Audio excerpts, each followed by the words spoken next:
ओम श्री गणेशाय नमः। कल्पना कीजिए एक ऐसा रात्रि काल जहाँ आसमान पर विशालकाय सुनहरी रोशनी में नहाया हुआ पूर्ण चंद्रमा फैला हो और उसकी मधुर चांदनी धरती पर ऐसे उतरती हो जैसे दिव्य रस बरस रहा हो।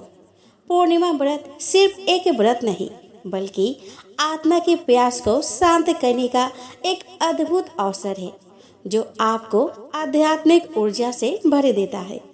हर पूर्णिमा की रात चंद्रमा अपने पूर्ण रूप में अपने प्रकाश से धरती और आकाश को रोशन कर देता है। इस शुभ अवसर पर भक्तगण अपने हृदय की गहराइयों से शुद्धता की कामना करते हैं। यह व्रत न केवल शारीरिक उपवास का पालन है बल्कि यह मन वचन और कर्म की पूर्ण शुद्धता का प्रतीक भी है। इस दिन विशेष पूजा कथाएं और दान धर्म के आयोजन से ऐसा वातावरण बन जाता है जहां हर क्षण में दिव्य अनुभूति होती है और जीवन में नई उमंग का संचार होता है। पूर्णिमा व्रत के माध्यम से भक्त अपने आत्मा को चंद्रमा की मधुरता और प्रकाश के साथ जोड़ते हैं जिससे मानसिक शांति धार्मिक आस्था का निर्माण और अद्वितीय आध्यात्मिक उन्नति संभव होती है। यह व्रत हमें याद दिलाता है कि जीवन की हर पूर्णता में एक असीम सौंदर्य छिपा होता है जिसे समझकर ही हमें वास्तव में संपूर्णता का आनंद उठा सकते हैं। इस दिन उपवास रखा जाता है और पवित्र नदियों में स्नान किया जाता है और विशेष रूप से भगवान सत्यनारायण की पूजा अर्चना की जाती है। यह दिन पुण्य लाभ मानसिक स्थिरता और आध्यात्मिक उन्नति का द्वार खोलता है। तो चलिए दोस्तों, इस पावन बेला में हम श्रवण करें पूर्णिमा व्रत की कुछ पावन कथाओं को। दोस्तों, महाराज बलि का बड़ा पुत्र बानासुर था। वह शिव का बड़ा भक्त था और सदैव उनकी भक्ति में रत रहता था। समाज में उसका बड़ा आदर था और वह बात का बड़ा धनी था। उसकी राजधानी सोरितपुर में थी। एक बार उसकी अटूट भक्ति से प्रसन्न होकर भगवान शंकर ने उससे वर मांगने के लिए कहा तो उसने उनसे अपने नगर की रक्षा का वर मांगा। भगवान शंकर ने ऐसा ही होगा कहा और अंतर्ध्यान हो गए। बानासुर की एक कन्या थी जिसका नाम उषा था। वह बहुत ही सुंदर थी। उसने एक रात स्वप्न में अनिरुद्ध को देखा तो वह उसके प्रेम में पड़ गई, परंतु वह यह नहीं जानती थी कि वह युवक कौन है। राजकुमारी की एक सहेली थी जिसका नाम चित्रलेखा था जो बानासुर के मंत्री कुंभांड की बेटी थी। उसने एक दिन उससे उदासी का कारण पूछा तो उसने स्वप्न की बात उसे बता दी। उसने उससे कहा कि स्वप्न भी कभी सच्चे होते हैं, परंतु उषा अपने हृदय से उसकी छवि नहीं मिटा सकी। तब चित्रलेखा ने उषा के बताए अनुसार उस युवक का चित्र बनाया और उसे दिखाया तो वह बोली कि हाँ, यही है मेरे सपनों का राजकुमार। इस पर चित्रलेखा ने अपने योग विद्या से जान लिया कि वह भगवान श्री कृष्ण का पौत्र अनिरुद्ध है। वह अपनी मायावी शक्ति से रात्रि में आकाश मार्ग द्वारा द्वारका गई और अनिरुद्ध को सैया सहित उठाकर सोरितपुर में ले आई। अपने स्वप्न के राजकुमार को अपनी आंखों के सामने देखकर उषा प्रेम विहुल हो उठी। उसने अनिरुद्ध को जगाकर अपना परिचय दिया और अपने सुरक्षित अंतःपुर में उसके साथ विहार करने लगी। अनिरुद्ध भी उसके प्रेम में पड़कर अपना घर बार भूल गया। दोनों का प्रेम दिन दूना रात चौगुना बढ़ता रहा। इसी तरह बहुत समय व्यतीत हो गया। अनिरुद्ध और उषा के मिलन की एकमात्र राजदार चित्रलेखा थी। वह हर समय इस बात का ध्यान रखती थी कि किसी को कानों कान खबर ना हो कि उषा के अंतःपुर में कोई पुरुष है, परंतु उषा के धीरे धीरे हाव भाव से प्रकट होने लगा कि अब वह कुंवारी कन्या नहीं रह गई है। पहरेदारों ने इसकी सूचना गुपचुप रूप से बानासुर तक पहुंचा दी। पहरेदारों से यह जानकर कि उसकी पुत्री का चरित्र दूषित हो गया है, बानासुर के हृदय में बड़ी पीड़ा हुई। वह तत्काल उषा के महल में जा पहुंचा और उसने वहां पे अनिरुद्ध को देख लिया। उस समय वे उषा के साथ बैठे पासे खेल रहे थे। बानासुर की क्रोध में भरी दहाड़ सुनकर दोनों चौंक गए। अपने सामने बानासुर को सशस्त्र सैनिकों के साथ देखकर अनिरुद्ध अपनी तलवार खींचकर उठ खड़े हुए। बानासुर ने अपने सैनिकों को आदेश दिया कि इसे पकड़ लो, किंतु वे अनिरुद्ध से पार नहीं पा सके। अनिरुद्ध ने सभी सैनिकों को मौत के घाट उतारना शुरू कर दिया, तो बचे कुछ सैनिक अपनी जान बचाकर भाग खड़े हुए। अनिरुद्ध की वीरता को देखकर बानासुर चकित रह गए। उसने अपने नागफास से अनिरुद्ध को बंदी बना लिया। उषा ने यह देखा तो वह रोने लगी। इधर अचानक द्वारका में अनिरुद्ध के गायब हो जाने से सभी को चिंता होने लगी। बरसात के 4 माह बीत गए थे, पर उसका कोई पता नहीं चल रहा था। तब एक दिन नारद जी वहां पे आए और उन्होंने अनिरुद्ध के शोणितपुर में होने की बात बताई और बानासुर द्वारा उसे नागपाश में बांधे जाने का समाचार दिया। सारा समाचार जानकर भगवान श्री कृष्ण और बलराम जी ने 12 अक्षौहिणी सेना लेकर शोणितपुर पर चढ़ाई कर दी। जब बानासुर को पता चला तो वह भी 12 अक्षौहिणी सेना लेकर भगवान श्री कृष्ण के सामने जा डटा। बानासुर के साथ भगवान शंकर अपने भूत गरुड़ और पुत्र स्वामी कार्तिकेय को लेकर भगवान श्री कृष्ण से युद्ध करने पहुंचे। दोनों ओर की सेनाओं के मध्य भयंकर युद्ध हुआ। वह युद्ध इतना अद्भुत और घमासान था कि उसे देखकर ही रोंगटे खड़े हो जाते थे। भगवान श्री कृष्ण का शंकर जी से, प्रद्युम्न का स्वामी कार्तिकेय से, बलराम जी का कुंभकर्ण से और कुंभकर्णिका से, बानासुर के पुत्र के साथ सांबिका और स्वयं बानासुर से सात्विकी का युद्ध होने लगा। ब्रह्मा आदि बड़े बड़े देवता, ऋषि मुनि, सिद्धचारण, गंधर्व, अप्सराएं और यक्ष विमानों पर चढ़कर युद्ध देखने के लिए आ पहुंचे। कुछ ही देर बाद बानासुर ने देखा कि श्री कृष्ण की सेना के प्रहारों से उसकी सेना तहस नहस होती जा रही है, तो वह क्रोध में भरकर श्री कृष्ण पर आक्रमण करने के लिए दौड़ा, परंतु भगवान श्री कृष्ण ने एक ही बार में उसका धनुष काट डाला। उसके सारथी और घोड़े को धराशायी कर दिया। उसी समय कोटरा नाम की उसकी एक धर्म माता उसके प्राण बचाने के लिए नंगे धरंग होकर और अपने बालों को बिखेरकर भगवान श्री कृष्ण के सामने आ खड़ी हुई। भगवान ने उसकी ओर से तत्काल अपनी दृष्टि फैली। इसी बीच बानासुर अपनी जान बचाकर नगर में भाग गया। उसी समय भगवान शंकर ने भगवान श्री कृष्ण के सामने आकर कहा कि प्रभु, आप परम ज्योति स्वरूप परिब्रह्म है। शुद्ध हृदय महात्मा लोग आकाश के समान सर्वव्यापक आपके निर्विकार स्वरूप का साक्षात्कार करते हैं। समस्त लोक लोकांतरों के साथ आपके शरीर की तुलना की जाती है। आप ही परम पुरुष है। आपका यह अवतार धर्म की रक्षा के लिए हुआ है। हम सब भी आपके प्रभाव से 7 भुवनों का पालन करते हैं। आप स्वयं प्रकाश आदि पुरुष और सबके कारण है। भगवान, आपकी माया से मोहित होकर यह जीव अपने परिवार में आसक्त हो जाता है और सांसारिक दुखों को भुगता है। संसार के मनुष्य को यह शरीर आपने अत्यंत कृपा करके दिया है। जो पुरुष इसे पाकर भी अपने इंद्रियों को बस में नहीं करता, आपका चिंतन नहीं करता, आपके चरण कमलों में भक्ति नहीं रखता, उसका जीवन नरक तुल्य है। हे प्रभु, हम भी मनुष्य हो या देवता इस संसार सागर से पार उतरकर आपके दिव्य ज्योति के सागर में अवगाहन करना चाहते हैं। इसीलिए सदैव आपका भजन करके आपकी कृपा के आकांक्षी रहते हैं। हे देव, यह बानासुर मेरा परम प्रिय कृपा पात्र और सेवक है। मैंने इसे अभयदान दिया है। जैसे आपने इसके परदादा भक्त प्रहलाद को अभयदान देते हुए कहा था कि आप उसके किसी वंशज का वध नहीं करेंगे। यह बानासुर उन्हीं दैत्यराज प्रहलाद का वंशज है। आप इस पर कृपा कीजिए। भगवान श्री कृष्ण ने कहा कि भगवान, आप जैसा चाहते हैं वैसा ही होगा। इसीलिए मैंने उसका वध नहीं किया है। मैं तो केवल इसका घमंड तोड़ना चाहता था। यह बानासुर तो आपका पार्षद है। इसे किसी प्रकार का भय नहीं रखना चाहिए और अनिरुद्ध को अकारण बंदी बनाने के लिए क्षमा याचना करनी चाहिए।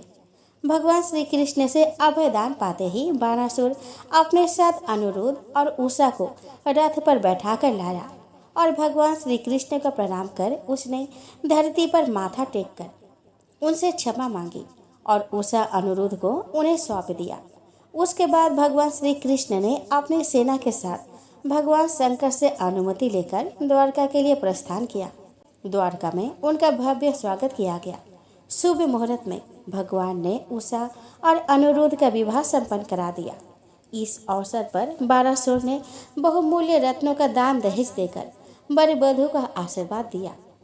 इसलिए भक्तगण जो इस कथा प्रसंग का प्रातःकाल उठकर स्मरण करता है उसकी कभी पराजय नहीं होता। चलिए अब हम श्रवण करें 32 पूर्णिमासी की पावन व्रत कथा को। द्वापर युग में एक समय की बात है कि यशोदा जी ने कृष्ण जी से कहा कि हे कृष्ण, तुम सारे संसार के उत्पन्न करता, पोषण और उसका संहार करता हो। आज कोई ऐसा व्रत मुझसे कहो जिसके करने से मृत्यु लोक में स्त्रियों को विधवा होने का भय न रहे तथा यह व्रत सभी मनुष्य की मनोकामनाएं पूर्ण करने वाला हो। श्री कृष्ण कहने लगे कि हे माता, तुमने अति सुंदर प्रश्न किया है। मैं तुमसे ऐसे ही व्रत को सविस्तार कहता हूँ। सौभाग्य की प्राप्ति के लिए स्त्रियों को 32 पूर्णिमाओं का व्रत करना चाहिए। इस व्रत को करने से स्त्रियों को सौभाग्य संपत्ति मिलती है। यह व्रत अचल सौभाग्य को देने वाला और भगवान शंकर के प्रति मनुष्य मात्र की भक्ति को बढ़ाने वाला है। यशोदा जी कहने लगी कि हे कृष्ण, सर्वप्रथम इस व्रत को मृत्युलोक में किसने किया था, इसके विषय में विस्तार पूर्वक मुझसे कहो। श्री कृष्ण जी कहने लगे कि इस भूमंडल पर एक अत्यंत प्रसिद्ध राजा, चंद्रहास से पालित अनेक प्रकार के रत्नों से परिपूर्ण कार्तिका नाम की एक नगरी थी। वह धनेश्वर नाम का एक ब्राह्मण था और उसकी स्त्री अति सुशील रूपवती थी। दोनों ही उस नगरी में बड़े प्रेम के साथ रहते थे। घर में धन धान्य आदि की कोई कमी नहीं थी। उनको एक बड़ा दुख था कि उनका कोई संतान नहीं था, जिस वजह से वह बहुत दुखी रहते थे। एक दिन बड़ा तपस्वी योगी उस नगरी में आया। वह योगी बाकी सभी घरों से भिक्षा मांगकर भोजन किया करता था, लेकिन उस ब्राह्मण के घर से भिक्षा नहीं मांगा करता था। एक दिन योगी गंगा किनारे भिक्षा मांगकर बड़े प्रेम पूर्वक खा रहा था कि धनेश्वर ने योगी को यह सब करते हुए देख लिया। अपनी भिक्षा अनादर से दुखी होकर धनेश्वर उस योगी से बोले कि आप सभी घरों से भिक्षा लेते हैं, परंतु मेरे घर की भिक्षा कभी नहीं लेते। इसका कारण क्या है? योगी कहने लगा कि आपके धर्म हमें इस बात की आज्ञा नहीं देता, क्योंकि अभी आप गृहस्थ जीवन में एक सुख से वंचित है। आपके घर संतान होने पर मैं आपके घर से भिक्षा स्वीकार कर लूंगा। उन्होंने कहा कि जिसे संतान नहीं है उसके घर से भिक्षा लेने से मेरे भी पतित हो जाने का भय है। धनेश्वर यह सब बात सुनकर बहुत दुखी हुआ और हाथ जोड़कर योगी के पैरों पे गिर पड़ा तथा दुखी मन से कहने लगा कि आप मुझे संतान प्राप्ति के उपाय बताएं। आप सर्वज्ञ है, मुझ पर अवश्य ही यह कृपा कीजिए। धन की मेरे घर में कोई कमी नहीं है, लेकिन मैं संतान न होने के कारण अत्यंत दुखी हूँ। आप मेरे इस दुख का हरण कीजिए। यह सुनकर योगी कहने लगे कि तुम चंडी की आराधना करो। घर पहुंचकर उन्होंने यह सारी बात अपने पत्नी को बताई और खुद वन में चला गया। वन में पहुंचकर उसने चंडी की आराधना की और उपवास किया। चंडी ने 16वें दिन उसके सपनों में दर्शन दिए और कहा कि हे धनेश्वर, जा, तेरा पुत्र होगा, लेकिन उसकी आयु सिर्फ 16 वर्ष होगी। 16 वर्ष की आयु में ही उसकी मृत्यु हो जाएगी।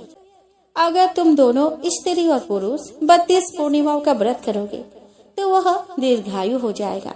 जितनी तुम्हारा सामर्थ्य हो उतने आटे के दिए जलाकर शिव जी का पूजन करना, लेकिन पूर्णमासी 32 होनी चाहिए। सुबह होते ही तुम्हें इस स्थान के पास एक आम का पेड़ दिखाई देगा। उस पर चढ़कर एक फल तोड़कर अपने घर ले जाना। अपने स्त्री को इसके बारे में बताना। सुबह स्नान होने के बाद वह स्वच्छ होकर शंकर जी का ध्यान करके उस फल को खा ले, तब शंकर भगवान की कृपा से उसको गर्भ हो जाएगा। अब दूसरे दिन ब्राह्मण सुबह उठा और उसे उस स्थान पर एक आम का पेड़ दिखाई दिया।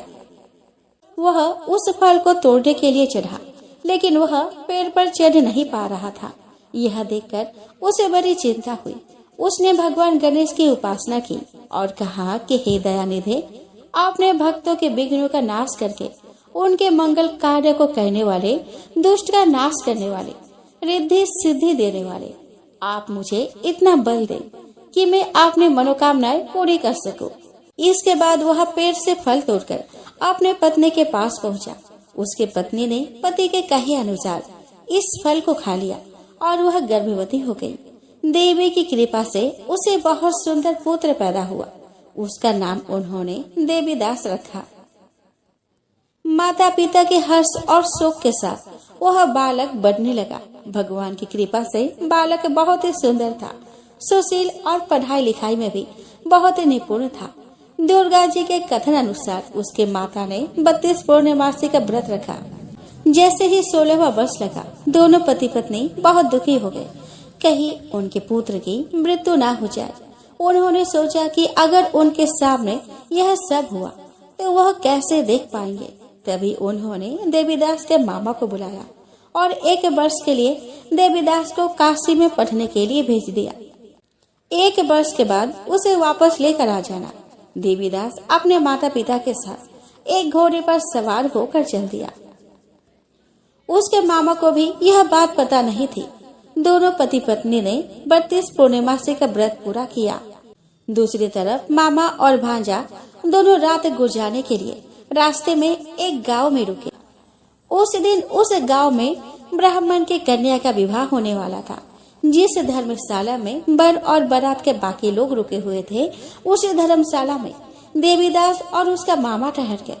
उधर कन्या को तेल आदि चढ़ाने के बाद जब लगने का समय आया तो बर की तबीयत खराब हो गई। बर के पिता ने अपने परिवार वालों से विचार विमर्श करके कहा कि यह देवीदास मेरे पुत्र जैसा ही है, मैं इसके साथ लग्न करा दूं और बाद में बाकी सारे काम मेरे बेटे के साथ पूरे हो जाएंगे। ऐसे में कहने के बाद बर के पिता देवीदास को मांगने के लिए उसके मामा के पास गए और उन्हें सारी बात बताई। मामा ने कहा कि कन्यादान में जो कुछ भी मिलेगा वो हमें दे दिया जाए। वर के पिता ने बात स्वीकार कर ली। इसके बाद देवीदास का विवाह कन्या के साथ संपन्न हो गया। देवीदास बहुत परेशान था, क्योंकि उसे पता था कि जो कुछ उसके साथ हुआ वह सही नहीं था। यह सब उस कन्या के लिए अच्छा नहीं हुआ और वह ठीक से भोजन भी ना कर सका और मन में विचार करने लगा कि ना जाने यह किसकी पत्नी होगी। यह सब सोचकर उसके आंखों में आंसू आ गए। तब बधू ने पूछा कि क्या बात है, आप उदास क्यों हो। तब उसने सारी बातें पत्नी को बता दी। तब कन्या कहने लगी कि यह ब्रह्म विवाह के विपरीत है। आप ही मेरे पति है, मैं आपकी ही पत्नी रहूंगी, किसी अन्य की कभी नहीं रहूंगी। तब देवीदास ने कहा कि ऐसा मत करिए, क्योंकि मेरी आयु बहुत कम है, मेरे बाद आपका क्या होगा। लेकिन उसकी पत्नी नहीं मानी और बोली कि स्वामी आप भोजन कीजिए। दोनों रात में सोने के लिए चले गए। सुबह देवीदास ने पत्नी को 4 नगों से जड़ी एक अंगूठी दी और एक रुमाल दिया और बोला कि हे प्रिय, इसे लो और संकेत समझकर स्थिर चित हो जाओ। मेरी मरण और जीवन जानने के लिए एक पुष्प वाटिका बना लो, उसमें सुगंधी वाली एक नव मल्लिका लगा लो, उसको प्रतिदिन जल से सिंचा करो और आनंद के साथ खेलो कूदो। जिस समय और जिस दिन मेरा प्राणांत होगा उस दिन यह फूल सूख जाएंगे। जब यह फिर से हरे हो जाए तो जान लेना कि मैं जीवित। यह समझाकर वह वहाँ से चला गया। इसके बाद जब वर और बाकी बाराती मंडप में आए तो कन्या ने उसे देखकर कहा कि यह मेरा पति नहीं है, मेरे पति वह है जिनके साथ रात में मेरा विवाह हुआ। इसके साथ मेरा विवाह नहीं हुआ। अगर यह वही है तो यह बताए कि मैंने इसको क्या दिया है। साथ ही कन्यादान के समय जो आभूषण मिले उन्हें दिखाए। कन्या की यह सारी बातें सुनकर वह कहने लगा कि मैं यह सब नहीं जानता। इसके बाद सारी बारात भी अपमानित होकर लौट गई। भगवान कृष्ण बोले कि माता, इस प्रकार देवीदास काशी चला गया। कुछ समय बीत गया तो एक सर्प उसको डसने के लिए आया, लेकिन वह उसको काट नहीं पाया क्योंकि उसके माता ने पहले ही 32 पूर्णिमा के व्रत कर लिए थे। इसके बाद खुद काल वहां पहुंचा। भगवान की कृपा से तभी वहां माता पार्वती और भगवान गणेश जी आ गए। देवीदास को मूर्छित दशा में देखकर माता पार्वती ने भगवान शिव से प्रार्थना की कि महाराज, इस बालक की माता ने पहले ही 32 पूर्णिमा के व्रत कर लिए है, आप इसको प्राण दे। भगवान शिव ने माता पार्वती के कहने पर उसे प्राण दान दे दिए। उधर उसकी पत्नी उसके काल की प्रतीक्षा कर रही थी। उसकी पत्नी ने जाकर देखा कि पुष्प और पत्र दोनों ही नहीं है, तो उसको बहुत आश्चर्य हुआ। और जब उसने देखा कि पुष्प वाटिका फिर से हरी हो गई है, तो वह समझ गई कि उसका पति जिंदा हो गया है। इसके बाद वह बहुत ही प्रसन्न होकर अपने पिता से कहने लगी कि मेरे पति जीवित है, उनको ढूंढिए। जब 16 वर्ष व्यतीत हो गया तो देवीदास भी अपने मामा के साथ काशी से चल दिया। इधर उसकी पत्नी के परिवार वाले उन्हें ढूंढने के लिए ही जा रहे थे, तो उन्होंने देखा कि देवीदास और उसका मामा उधर ही आ रहे थे। उसको देखकर उनके ससुर बहुत प्रसन्न हुए और उसे अपने घर ले आए। वहां पर सारा नगर इकट्ठा हो गया और कन्या ने भी उसे पहचान लिया। देवीदास ने इसके बाद अपनी पत्नी और मामा को लेकर वहां से चल दिया। उसके ससुर ने भी उसे बहुत धन दहेज दिया। जब वह अपने घर के तरफ चल रहा था तो उसके माता पिता को लोगों ने खबर कर दी कि तुम्हारा पुत्र देवीदास अपने पत्नी और मामा के साथ आ रहा है। ऐसा समाचार सुनकर पहले तो उन्हें विश्वास ही नहीं हुआ, लेकिन जब देवीदास आया और उसने अपने माता पिता के पैर छुए तो देवीदास के माता पिता ने उनका माथा चूमा और दोनों को अपने सीने से लगा लिया। दोनों के आने की खुशी में धनेश्वर ने बहुत दान दक्षिणा ब्राह्मणों को दी। श्री कृष्ण जी कहने लगे कि इस तरह धनेश्वर को 32 पूर्णिमाओं के व्रत के प्रभाव से संतान प्राप्त हुई। जो स्त्रियां इस व्रत को करती है वह जन्म जन्मांतर के वैधव्य का दुख नहीं भोगती और सदैव सौभाग्यवती रहती है। यह मेरा वचन है। यह व्रत संतान देने वाला और सभी मनोकामना को पूरा करने वाला है। दोस्तों, ब्रह्मा जी के मानस पुत्र में एक महर्षि अत्रि के नाम से प्रसिद्ध है। उनकी पत्नी का नाम अनसुईया है। उनमें पत्नी के सभी सद्गुण मौजूद है। वे पतिव्रता, पतिप्राणा और पति के हित करने में सदा संलग्न रहने वाली है। एक दिन वे दोनों श्रेष्ठ दंपति अपराह्न काल में कहीं सुख पूर्वक बैठे थे।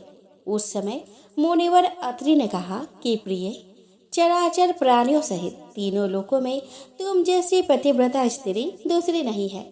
जो नारी अपने पति और पुत्र दोनों को प्रिय हो तथा सुहृद जनों के हित में संलग्न रहने वाली हो, वह धन्य है।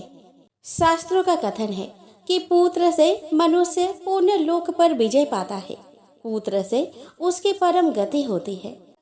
पृथ्वी पर पुत्र के सदृश कोई बंधु नहीं देखा जाता है, जो कि घोर असिपत्र वन में गिरते हुए पिता की रक्षा करता है। अकाल में, दीनता आदि में और बुढ़ापे में भी पुत्र पिता का पालन करता है। अनुसुईया बोली कि ब्राह्मण पतिदेव, जो नारी पतिव्रता है वह पति और पुत्र दोनों की वृद्धि करने वाली है तथा धर्म, अर्थ और काम तीनों की साधिका है। अतः वह सबके द्वारा पालन करने योग्य है। जप, तप, तीर्थ यात्रा, पुत्रष्टि तथा मंत्र साधना आदि साधन पुत्र की प्राप्ति कराने वाले होते हैं, ऐसा सभी गुरुजन कहते हैं। यदि आपकी आज्ञा हो तो मैं पुत्र के लिए दुष्कर तपस्या करूं। अत्रि ने कहा कि महाप्राज्ञ, तुम्हें साधुवाद है, मैं आज्ञा देता हूँ, तुम पुत्र के लिए तपस्या करो। तभी अनुसुईया ने अपने पति को साष्टांग प्रणाम करके कहा कि विप्रवर, आपके प्रसाद से मैं सिद्धि प्राप्त करूंगी। ऐसा कहकर अनुसुईया नर्मदा नदी के तट पर गई, जो सोमनाथ के तुल्य महत्व रखने वाला था। नर्मदा के समीप 2 योजन तक वहाँ दोनों तट की भूमि बड़ी उत्तम है।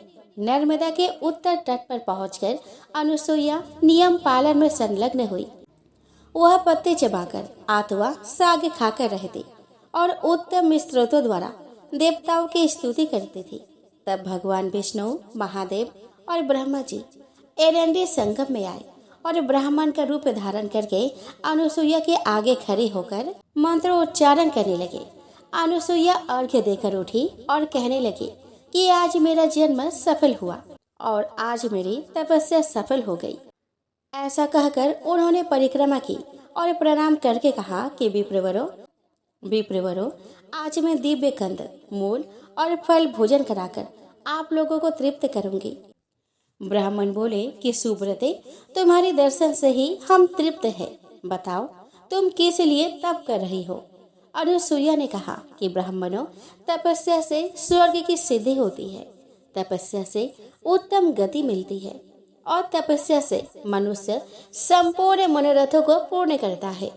ब्राह्मण बोले कि उत्तम व्रत का पालन करने वाली देवी, वर मांगो। हम तीनों ब्रह्मा, विष्णु और महादेव हैं। लोक की दृष्टि से हमने अपने स्वरूप को छिपा रखा है। इतना कहकर उन्होंने अपने अपने स्वरूप का दर्शन कराया। वे कोटि कोटि सूर्य के समान कांतिमान दिखाई देने लगे। अनुसुईया ने कहा कि यदि ब्रह्मा, विष्णु और रुद्र कृपा करके मुझ पर प्रसन्न हुए हैं तो इस समय मुझे यही वरदान दे कि मेरे पुत्र होकर आप उत्पन्न हो। तब भगवान विष्णु ने कहा कि कल्याणी, मैं तुम्हें देवतुल्य, पराक्रमी, पिता के समान गुणवान, सोमयाजी और बहुश्रोत पुत्र देता हूँ। अनुसुईया ने कहा कि भगवान, मैंने जैसी प्रार्थना की है उसके अनुकूल मनोवांछित वस्तु मुझे देनी चाहिए, उसके विपरीत नहीं करना चाहिए। तब तीनों देवता बोले कि कल्याणी, हम तुम्हारे आयोनिज पुत्र होंगे, क्योंकि देवता गर्भ में निवास नहीं करते। इतना कहकर वे तीनों देवता चले गए। नर्मदा तट पर यह श्रेष्ठ वरदान पाकर अनुसुईया देवी महेंद्र पर्वत पर अपने पति के समीप गई। उन्हें देखकर अत्रि मुनि ने कहा कि महाप्राज्ञ, धन्यवाद, तुमने यह दुर्लभ वरदान पाया है जो संपूर्ण स्त्रियों के लिए असाध्य है। अनुसुईया ने कहा कि महर्षि, आपके प्रसाद से ही मुझे दुर्लभ वर की प्राप्ति हुई है। ऐसा कहकर हर्ष में भरी हुई महादेवी अनुसुईया ने अपने प्राण वल्लभ मुनि की ओर देखा और मुनि ने भी उस शुभ दर्शना पत्नी की ओर दृष्टिपात किया। परस्पर दर्शन से ही अत्रि के ललाट में एक शुभ्र ज्योतिर्मंडल प्रकट हुआ, जिसकी किरणें 9 सहस्र योजन तक फैली हुई थी। कदम्ब पुष्प के समान गोल आकार वाला ब्रह्ममंडल त्रिविध परिधि मंडल से घिरा हुआ था। मंडल के मध्य भाग में दिव्य पुरुष रूपधारी देवेश्वर ब्रह्मा जी प्रकट हुए, जो सुवर्ण के समान कांतिमान और कोटि कोटि सूर्य के समान प्रभा पुंज में व्याप्त थे। वे ही अनुसुईया के प्रथम पुत्र, साक्षात ब्रह्मा जी के अवतार चंद्रमा नाम से विख्यात हुए। इन्हीं को सोम भी कहते हैं। यह 16 कलाओं से संयुक्त हो माता पिता के श्रेष्ठ एवं प्रिय पुत्र हुए। इनकी कलाओं के नाम इस प्रकार है: प्रतिपद, द्वितीया, तृतीया, चतुर्थी, पंचमी, षष्ठी, सप्तमी, अष्टमी, नवमी, दसवीं, एकादशी, द्वादशी, त्रयोदशी, चतुर्दशी और 15वीं पूर्णमासी कही गई है। 16वीं कला का नाम अमावस्या है। यह चंद्रमा सूक्ष्म होकर 4 प्रकार के जीवों से युक्त संपूर्ण चराचर जगत को तृप्त करते हैं। आहुति में दिया हुआ द्रव्य चंद्रमा में ही स्थित होता है। अमावस्या के यह चंद्रमा जब वनस्पतियों में व्याप्त रहते हैं, उस समय जो मूढ़ मानव किसी वनस्पति को काटता है तो वह दुख भोगता है और अपने किए हुए 1 वर्ष के पुण्य को भस्म कर देता है। इन दिव्य गुरु से विशिष्ट सोमरूपी ब्रह्मा जी अनुसुईया को आनंद प्रदान करने वाले प्रथम पुत्र हुए। उनके दूसरे पुत्र महाभाग दुर्वासा मुनि है, जो सृष्टि संहारकारी साक्षात महेश्वर के अवतार है। अनुसुईया जी के तीसरे पुत्र दत्तात्रेय के नाम से विख्यात हुए, जो जगत व्यापी जगन्नाथ साक्षात भगवान विष्णु के अवतार है। इस प्रकार ब्रह्मा और महादेव जी के साथ भगवान विष्णु ने अवतार ग्रहण किया।